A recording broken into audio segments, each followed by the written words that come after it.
C'est au stade de l'Argentais à Mont-de-Marsan que l'équipe d'Igos Saint-Saturnin a dû cette fois-ci mouiller son maillot pour la Coupe de France. Depuis le début de la compétition, ces Landais impressionnent avec leur victoire. Un exploit qui les a menés au 7e tour face à une équipe de Ligue 2 du Paris Football Club. C'est une grande fierté, d'abord d'avoir un club de la Nouvelle-Aquitaine représenté à un tel niveau. Et en particulier quand ce sont des clubs non pas petits mais de taille modeste, en particulier en R3.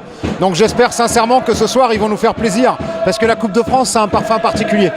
La différence de niveau entre ces deux équipes s'est ressentie sur le terrain. Après le coup d'envoi, les Blancs ont été menés par les Parisiens. Igos reste alors en défense avec un gardien attentif et réactif face aux attaques des adversaires.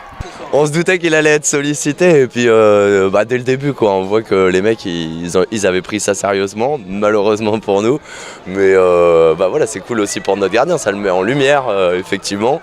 Il a fait un super match comme tous les défenseurs et comme on pouvait pas faire mieux défensivement aujourd'hui quoi. Voilà, c'est ça.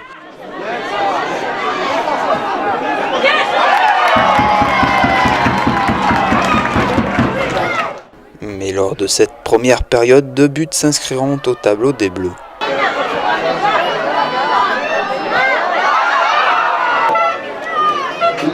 Toujours en défense en deuxième période, les Blancs cherchent tout de même à rentrer dans la surface de réparation en s'octroyant quelques tirs mais sans succès.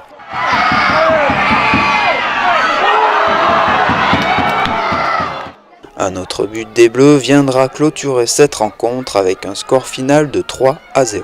On peut voir quand même que ça n'a rien à voir avec notre niveau, remplaçants compris. Voilà, les mecs ils sont beaucoup plus forts que nous à l'impact, en vitesse et puis ils baissent pas de rythme. Quand les mecs ils courent à côté de toi et qu'ils te mettent un coup d'épaule, ouais, tu vois que c'est costaud quoi. Et que c'est leur métier quoi. Et nous c'est notre passion, c'est organisé, c'est propre quoi. Moi ça faisait très longtemps que j'avais pas vu une équipe qui jouait comme ça fait plaisir aussi d'avoir la chance de jouer contre eux. On va pas changer, on continue le foot la semaine prochaine encore quoi, voilà, c'est ça qui est bon quoi. Ça donne juste quelques petites certitudes et puis se dire que nous aussi on est capable de hausser notre niveau, mais on n'a pas celui-là, voilà.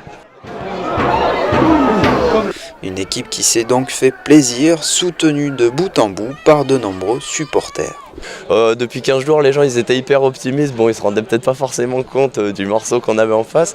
Même en ayant perdu et tout, on a eu des chants, des supporters et puis des bénévoles qui se sont arrachés depuis 15 jours. Céline qui a fait un tifo, ça lui a pris 70 heures. Enfin voilà quoi, tellement de gens qui ont donné tellement de leur temps pour que ça se passe bien. Et comme c'est une réussite, parce que nous c'est ça, c'est une réussite, plein de gens sont venus. On a représenté le club, on a été fair play. On perd avec le sourire, on était trop contents d'être là et c'est ça, on a donné une bonne image et du club et de la ville aussi quoi. Par la même occasion, on parle jamais trop d'Igos, donc c'est bien pour nous. Malgré la défaite, ce moment restera gravé dans les mémoires des Igocais et de tous les Landais qui les ont soutenus dans cette aventure. Pour nous ça a été historique, vraiment une très belle soirée. Moi je ne me suis pas ennuyé, j'ai vu un joli match, bien sûr un adversaire qui était quand même plus costaud, bon, plus technique, ça c'est sûr. Mais nos joueurs ont quand même tenu la dragée haute. Ça n'a pas été ridicule, ils se sont battus, il n'y a rien à leur reprocher. Mais pour nous, c'était une belle fête ce soir. Ils ont joué ça avec un état d'esprit remarquable. Voilà. Des fois, c'est pas facile, parce que bon, quand on se fait promener, qu'on a des joueurs de grand niveau en face, c'est difficile des fois. On a son amour propre. Non, chapeau quoi. Chapeau, mentalité, rien à dire quoi. Ils ont été des seigneurs ce soir.